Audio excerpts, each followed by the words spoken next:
Welcome to the Real News Network. I'm Paul Jay in Baltimore. In Venezuela on Tuesday, President Hugo Chavez died after a long fight against cancer. The American media wasted no time establishing its line towards the death. Here's the New York Times. Chavez dies, leaving a bitterly divided Venezuela. One of the articles, leftist demise at 58 deepens crisis in a divided country. Another article, a polarizing figure who led a movement. Well, my question is, exactly which country is it on this planet which is not bitterly divided? United States, for example, which just ended recently an election permeated, dripping with racism.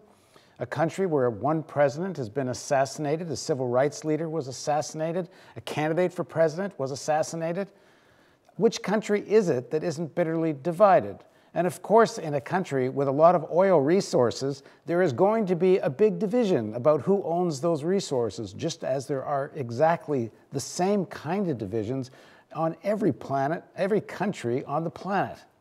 Anyway, that's my diatribe. Now joining us to talk about the death of Hugo Chavez is Alex Main. Alex is a policy analyst at CEPR in Washington, D.C. He worked for some time as a consultant to the Venezuelan government. Thanks very much for joining us, Alex. Thank you, Paul.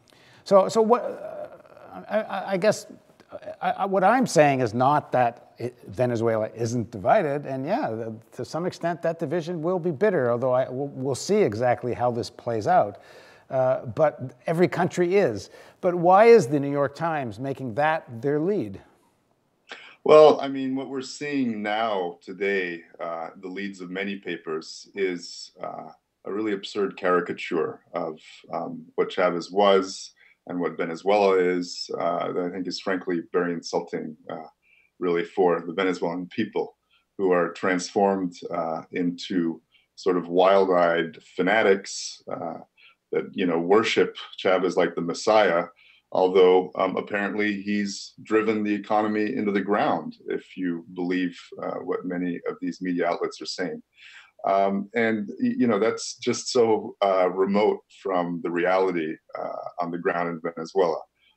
Chavez is often depicted as being a truly radical socialist. I think he probably is at heart, but he's taken his country through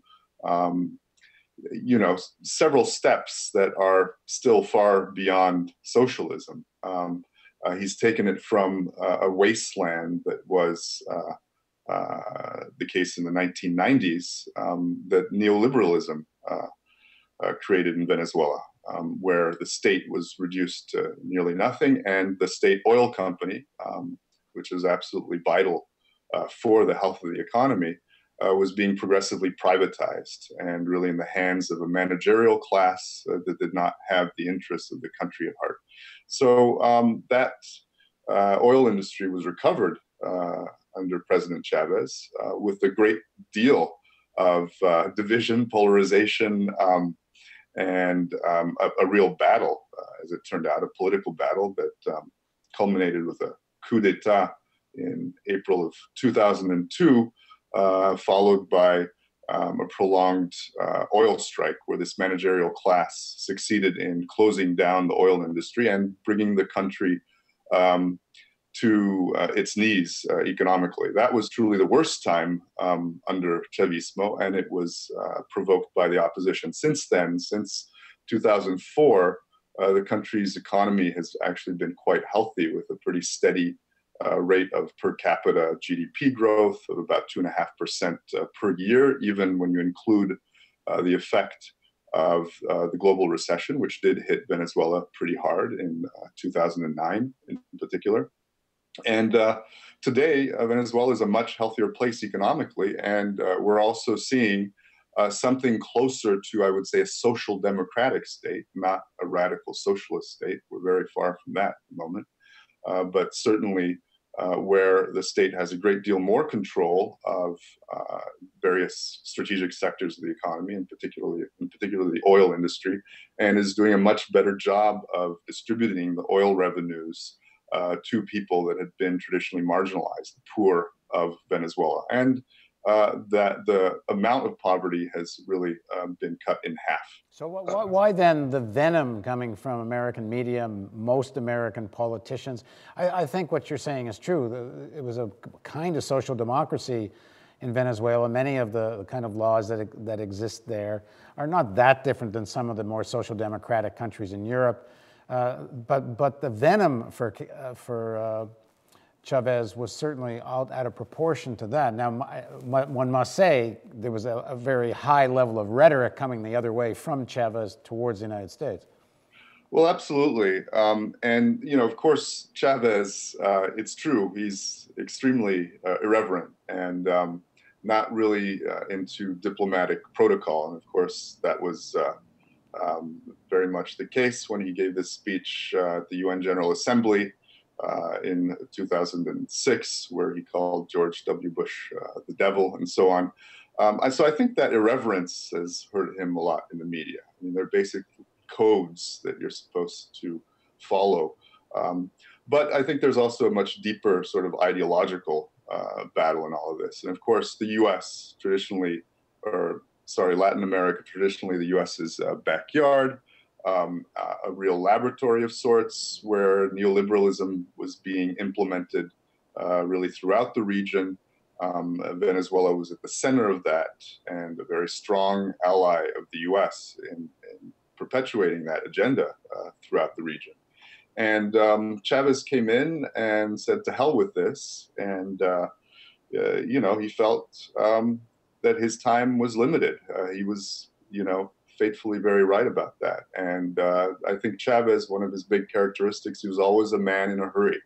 He knew that his time was counted and he had a lot to get done.